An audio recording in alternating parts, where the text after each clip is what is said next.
सिर्फ 5 चीजें जो इंपॉर्टेंट है। एक है सीपीसीटी और triple S rule, SAS rule, आशा रूल, एएसए रूल और आरएचएस रूल। ये 5 रूल है जो कि इंपॉर्टेंट है इसमें। अगर आपको ये समझ आ गया तो आप इस चैप्टर के कोई भी सवाल को सॉल्व कर देंगे किस तरह से वो कॉन्ग्रुएंट होता है। अभी कॉन्ग्रुएंट क्या होता है?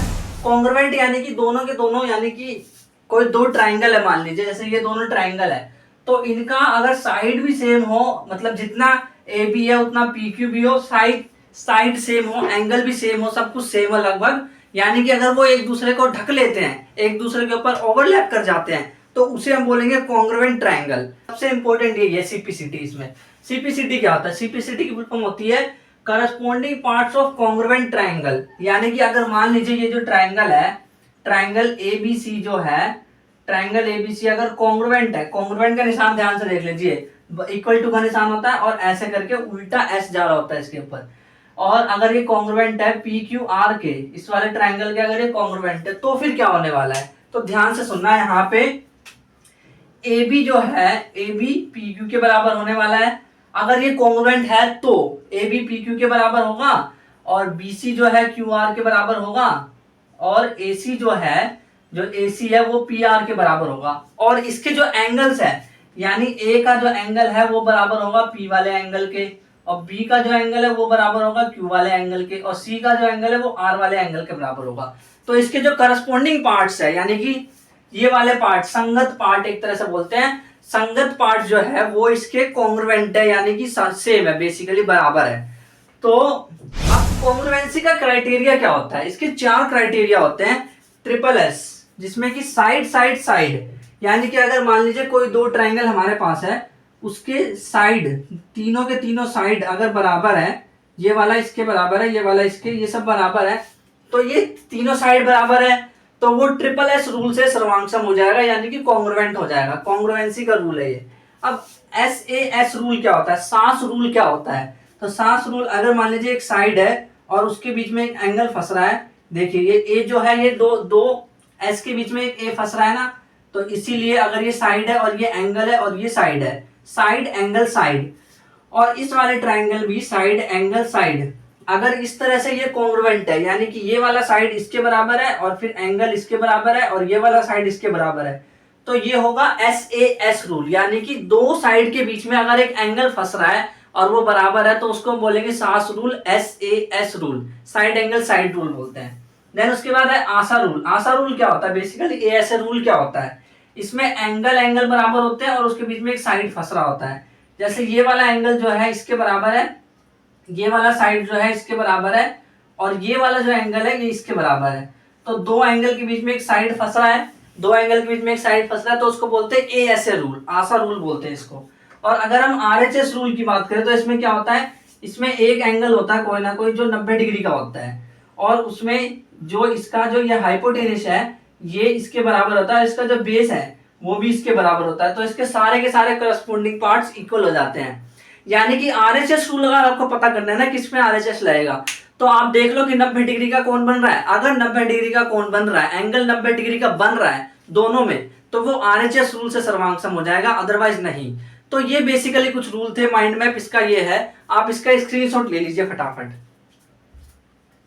देखते हैं 2024 का क्वेश्चन। तो क्वेश्चन नंबर 1 है, इन राइट एंगल ट्राइंगल, अगर राइट ट्राइंगल है, राइट एंगल ट्राइंगल यानी कि ऐसा वाला ट्राइंगल अगर है, यानी कि जिसको हम बोलते हैं समकोण त्रिभुज, अगर समकोण त्रिभुज हमारे पास है जिसका नाम है ए बी और सी, ये नाम है समकोण त्रिभुज का। इसमें इन्होंने बोला है कि जो ए बी है वो बी सी के बराबर है, ए बी जो है बी सी के बराबर है, तो हमें ए बताना है कितने डिग्री का है। तो देखिए ये 90 डिग्री का है। अच्छा, इसमें एक सिंपल सा रूल होता है, एक थ्योरम होती है कि अगर साइड जो है सेम होगा तो उसके सामने वाले जो एंगल होते हैं वो भी सेम होते हैं। यानी कि अगर ए बी बराबर बी सी है तो हम यहाँ पे लिखेंगे, बेसिकली 1 मार्क्स का है तो इसमें हमें क्वेश्चन जो है इसको टिक लगाना है बेसिकली। तो टिक, इस क्वेश्चन को टिक लगाना है। तो ए बी बराबर बी सी अगर है, इसीलिए क्या होगा, कोण ए बराबर कोण सी भी हो जाएगा, क्योंकि जो बराबर साइड्स होते हैं ना उसके सामने वाले कोण, यानी ए बी के सामने सी है जबकि बी सी के सामने ए है, ये भी बराबर होते हैं, ऐसा कहा जाता है। ये थ्योरम है बेसिकली, अगर इस चैप्टर में आप पढ़ेंगे जाकर के तो एंगल ए बराबर एंगल सी होता है, एंगल ए बराबर एंगल सी यहाँ पे है। तो एक चीज ध्यान से देखिए, angle A plus angle B plus angle C अगर मैं करूं, यानी त्रिभुज के तीनों कोणों का योग, और तीनों के तीनों ट्राइंगल के जो तीनों एंगल होते हैं उसका योग क्या होता है, उसका सम क्या होता है, वो 180 डिग्री होता है। सिंपल। हम दोनों को थोड़ी देर के लिए x मान लेते हैं। तो कोण a प्लस कोण b यानी कि x प्लस b कितना है, 90 डिग्री। c कितना है, x बराबर 180 डिग्री।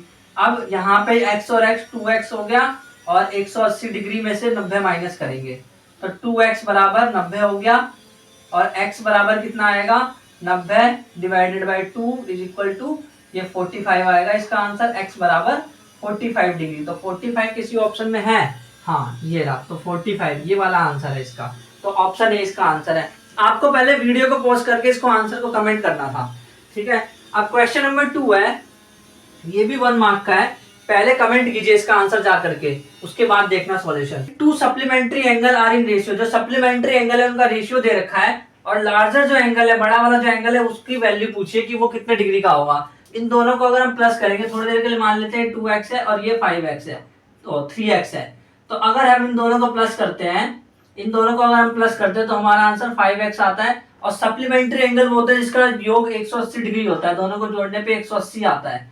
तो यहाँ से x की वैल्यू क्या आ जाएगी, 180 डिवाइडेड बाई 5, 5 दिया 15, और ये 3 इधर जाएगा, 5 6 30, 36 डिग्री।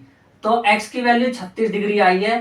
तो बड़ा वाला एंगल क्या है, बड़ा वाला एंगल 3x है, तो 3x क्या आएगा, बड़ा वाला एंगल क्या आएगा, 36 को 3 से गुना करेंगे तो हमारा आंसर आएगा 3 6 18, हासिल लगाइए 3 4 9 10, 108 डिग्री।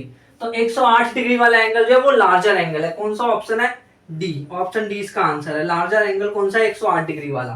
थर्ड क्वेश्चन क्या है, क्वेश्चन है कि ये इन्होंने ना एक तरह से शेप दे रखा है, और इसमें इन्होंने बोला है, पहले तो इन्होंने बोला है कि first right any 2 rules of congruency of triangle. कोई से भी कॉन्ग्रुएंसी के 2 रूल लिखने। अरे इतने सारे रूल पढ़े हैं, 4 रूल पढ़े हैं टोटल, ट्रिपल एस रूल, आशा रूल, और सांस रूल, और आरएचएस रूल। ये चारों के चारों हमने पढ़े हैं। चारों में से कोई भी 2 लिख दो, सिंपल सी बात है।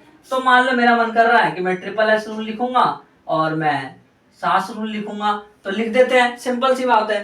बस इसके बारे में लिख दो, यहाँ पे साइड साइड साइड और साइड एंगल साइड रूल लिख दो, बस उसकी फुल फॉर्म लिख दो और ये लिख के आ जाओ, आंसर हो गया, 1 नंबर मिल गए।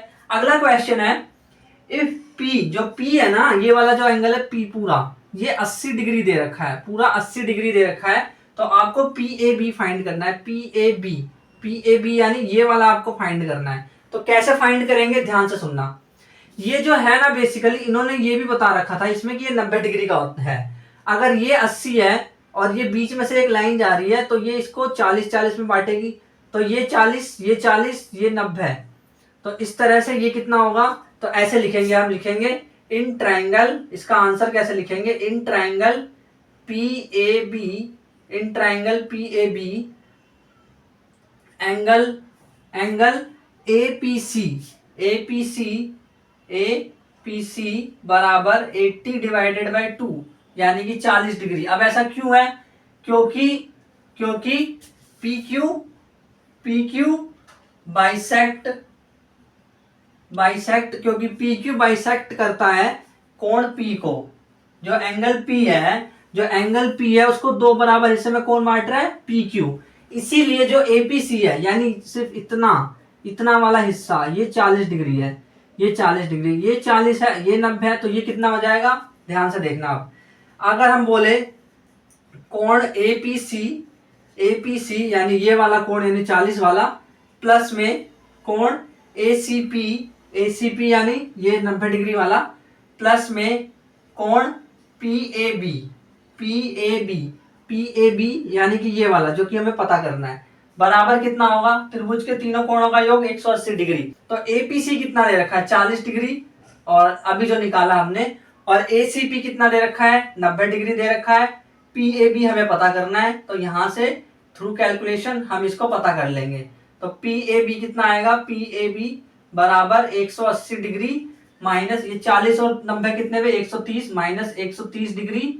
तो यहां से PAB कितना आया, PAB बराबर यहां से आया है हमारा 130, 180 में से 130 गया तो कितना हुआ, 50 डिग्री। तो PAB आया 50 डिग्री। तो एक सवाल सॉल्व हो गया। ये भी 1 मार्क्स का था। आप चाहे तो डायरेक्ट भी लिख के आ सकते थे, PAB बराबर 50 डिग्री, तब भी 1 मार्क्स मिल जाता आपको। अगला सवाल है, इसमें कॉन्ग्रुएंट प्रूफ करना है। जो PAQ वाला ट्राइंगल है, PAQ यानी ये बड़ा वाला जो ट्राइंगल है, बड़ा वाला PAQ, इसको प्रूफ करना है PBQ यानी इस बड़े वाले ट्राइंगल के कॉन्ग्रुएंस में इसको प्रूफ करना है। तो देखिए कैसे प्रूफ करेंगे इसको, ध्यान से देखना आप कि प्रूफ कैसे करेंगे इसको।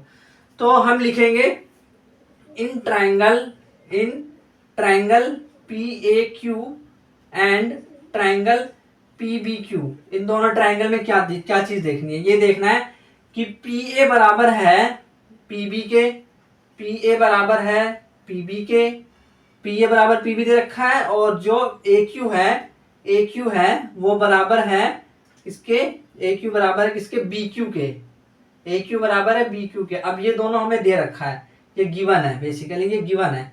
और हम लिखेंगे PQ बराबर PQ बराबर PQ, ये कॉमन है, तो अब ये तीनों साइड है, तो हम बोलेंगे ट्राइंगल PAQ जो है कॉन्ग्रुएंट हो गया प्रूफ ट्राइंगल PBQ के बाय कौन सा रूल, साइड यानी ट्रिपल एस रूल से, ये जो है triple S rule by triple S rule से जो है ये कॉन्ग्रुएंट प्रूफ हो गया। ऐसे ही और में ये सवाल आ रखा है कि आपको ये वाला करना था, या फिर अगर ये वाला प्रूफ नहीं कर पा रहे थे तो ये वाला प्रूफ करके देना था। PAC जो है, PAC यानी ये छोटा वाला ट्राइंगल, ये सर्वांगसम है PBC के यानी इस वाले के, तो ये प्रूफ करना है। ये कैसे प्रूफ करेंगे, बट ऑब्वियस सी बात है, सिंपल है। तो इसमें हम क्या करेंगे, AP बराबर PB, या फिर ऐसे लिख सकते हैं PA बराबर PB। क्यों गिवन दे रखा है ना, इसीलिए गिवन। कैसे मैं गिवन किस बेस पे बोल पा रहा हूं, क्योंकि इन्होंने निशान लगा रखा है, जिसपे जितना निशान लगा होता है वो दोनों बराबर होते हैं। ठीक है, एक चीज यहां समझ आई। और PC बराबर PC बराबर PC, ये कॉमन है, ये क्या है, कॉमन। और यहां पे हम एक और चीज बोल सकते हैं इसमें कि जो ये वाला एंगल जो है ऐसे बोलेंगे, या फिर AC बराबर CB। क्योंकि PC PQ यानी कि PQ बाइसेक्ट कर रहा है AB को, इसीलिए बराबर है। तो ये भी जो है ट्राइंगल PAC कॉन्ग्रुएंट प्रूफ हो गया ट्राइंगल PBC के बाय ट्रिपल एस रूल से, ये भी प्रूफ हो चुका है। 2023 के क्वेश्चंस की बात करते हैं। तो पहला सवाल क्या है, पहला सवाल है अगर ABC ट्राइंगल में, ये जो ट्राइंगल ABC है, इसमें जो AD है वो परपेंडिकुलर बाइसेक्टर ऑफ BC है, यानी AD ने जो है BC के दो बराबर टुकड़े करे हैं, यानी BD और DC दो बराबर टुकड़े करे हैं AD ने BC के। तो हमें शो करना है कि ABC जो है वो ABC यानी वाला जो ट्राइंगल है वो आइसोसेलेस ट्राइंगल है। आइसोसेलेस ट्राइंगल क्या होता है, समद्विबाहु त्रिभुज, यानी कि जिसमें दो भुजा समान होती है, two sides of triangle are equal, that triangle is called isosceles triangle. ये बात हमें पता है, ये प्रूफ करना है। यानी अगर हम ये प्रूफ कर दे कि AB AC के बराबर है तो ये प्रूफ हो जाएगा कि ये आइसोसेलेस ट्राइंगल है। तो कैसे प्रूफ करेंगे इसको, अब ध्यान से देखना, आंसर कैसे लिखेंगे इसका। आंसर लिखने के लिए हम क्या करेंगे, इन ट्राइंगल, दो ट्राइंगल लेंगे ABD और ACD, यानी ACD वाला और ABD वाला, दो ट्राइंगल लेंगे हम।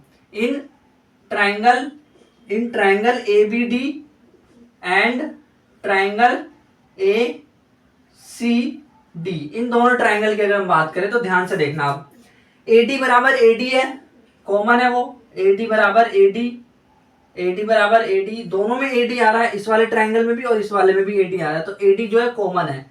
तो यहाँ पे हम लिखेंगे AD बराबर AD कॉमन, ये कॉमन है। और ADB यानी ये वाला और ये वाला, ADB बराबर है ADC के, ADB बराबर है ADC के। क्योंकि दोनों 90 डिग्री है, इसीलिए बराबर है। और BD जो है, देखिए ये तो है ही, और एक और चीज ध्यान से देखना, और BD जो है वो BD जो है वो CD के बराबर है। तो हम लिखेंगे यहाँ पे BD बराबर CD। अब ऐसा क्यों है, क्योंकि BC इज बाइसेक्टेड बीसी को बाइसेक्ट करा गया है बाय एडी, बीसी को एडी द्वारा बाइसेक्ट किया गया है, इसीलिए ऐसा है। ठीक है, तो अब ध्यान से देखो, ये साइड है, ये एंगल है और ये साइड है, साइड एंगल साइड।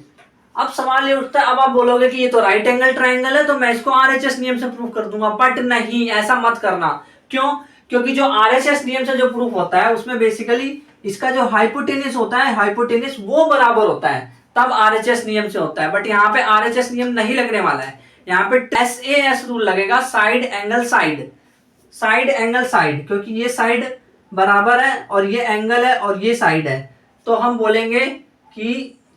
बोलेंगे ट्राइंगल एबीडी, ट्राइंगल एबीडी जो है कॉन्ग्रुएंट हो गया ट्राइंगल एसीडी के, कौन सा रूल से?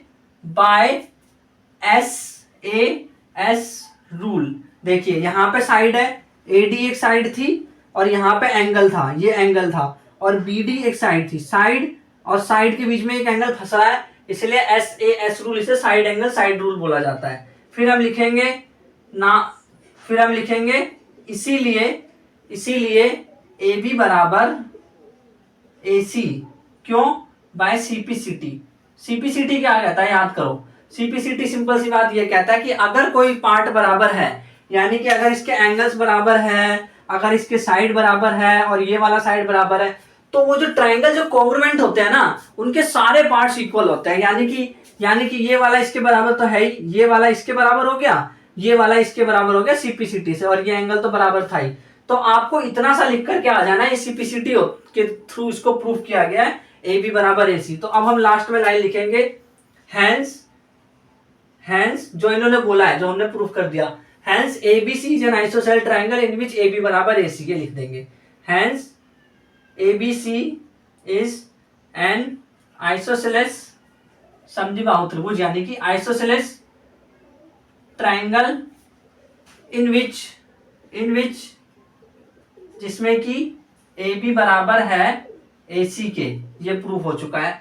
तो यही सिंपल सा इसको प्रूफ करके दिखाना था हमें। क्वेश्चन नंबर 2 को ध्यान से देखना। क्वेश्चन नंबर 2 है एबीसी और डीबीसी जो है, एबीसी और डीबीसी, यानी ये दोनों जो ट्राइंगल है ये आइसोसेलेस है। आइसोसेलेस है तभी तो आमने सामने की, देखिए इसकी साइड जो है आमने सामने का वो बराबर है, इसमें भी बराबर है, on same side base BC, और ये दोनों इन दोनों का सेम बेस है जो कि बीसी है, बीसी जो है सेम बेस है।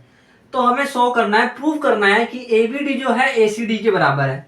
एबीडी यानी ये पूरा एंगल जो है, ये पूरा एंगल इस पूरे वाले एंगल यानी एसीडी पूरे वाले एंगल के बराबर है, इसको प्रूव करना है। अब कैसे प्रूव करें? तो एनसीईआरटी का सवाल है, 7.2 का एक्सरसाइज 7.2 का 5th सवाल है ये, वहां पे आपने सॉल्व करा तो यहां भी कर लेंगे। हम क्या करेंगे, लेट अस जॉइन आंसर। देखना आंसर में क्या लिखेंगे, लेट अस जॉइन करते हैं हम एडी को जॉइन करते हैं एक बार थोड़ी देर के लिए, लेट अस जॉइन एडी। अब हम लिखेंगे in triangle ABD and ACD, in triangle ABD यानी ये वाला triangle ABD in triangle ABD and triangle ACD वाला ट्राइंगल, एबीडी और एसीडी, ये दोनों ट्राइंगल एबीडी और एसीडी की बात हो रही है। ये एबीडी है और ये एसीडी है, ये दोनों ट्राइंगल एसीडी। इन दोनों ट्राइंगल में क्या है खास बात देखना, AB बराबर AC दे रखा है, ये AB बराबर AC दे रखा है, हम बोलेंगे गिवन। क्यों, हमें कैसे पता चला गिवन? अरे इस पे भी एक लाइन खींची है और इस पे भी एक लाइन खींची है, तो गिवन है ना, सिंपल। और उसके बाद BD बराबर CD, BD पे जितनी लाइन खींची है उतनी CD पे भी खींची है, यानी कि जो BD है वो CD के बराबर है, ये भी दे रखा है, ये भी गिवन है, ठीक है। और AD बराबर AD है, इसमें ध्यान से देखो, AD बराबर AD है, यानी कि ये कॉमन है बेसिकली, AD बराबर AD है, ये कॉमन है, ये कॉमन है। तो ध्यान से देखिए, साइड यानी कि बाय ट्रिपल एस रूल, इस ट्रिपल एस रूल की वजह से क्या हुआ, ट्राइंगल एबीडी जो है वो कॉन्ग्रुएंट हो गया ट्राइंगल एसीडी के, ये चीज पता चली। और अब हम लिखेंगे इसीलिए, इसीलिए एक चीज हुई है यहाँ पे, ध्यान से देखना, एंगल ए बी डी और ए सी डी बराबर हो गए। एंगल ए बी डी यानी जो चीज हमें प्रूफ करनी थी, ए बी डी और ए सी डी बराबर हो गए हैं। एंगल ए सी डी बराबर हो गए हैं, क्यों? By CPCT rule. CPCT rule की वजह से वो बराबर हो गए हैं। क्यों, ऐसा क्यों हुआ? सीपीसीटी रूल की वजह से कैसे बराबर हो गए भाई? मैंने सिंपल सी बात बोली थी, अगर कोई ट्रायंगल कॉन्ग्रुएंट होता है तो उसके साइड्स अगर बराबर होते हैं, ये साइड्स बराबर है, तो उसके सभी एंगल्स भी बराबर होंगे। यानी ये वाला एंगल अब इसके बराबर हो गया, ये वाला एंगल इसके बराबर हो गया, ये वाला एंगल इसके बराबर हो गया। उसके कॉन्ग्रुएंट पार्ट जो है, यानी संगत वाले जो पार्ट है, वो बराबर हो गए बाय सीपीसीटी।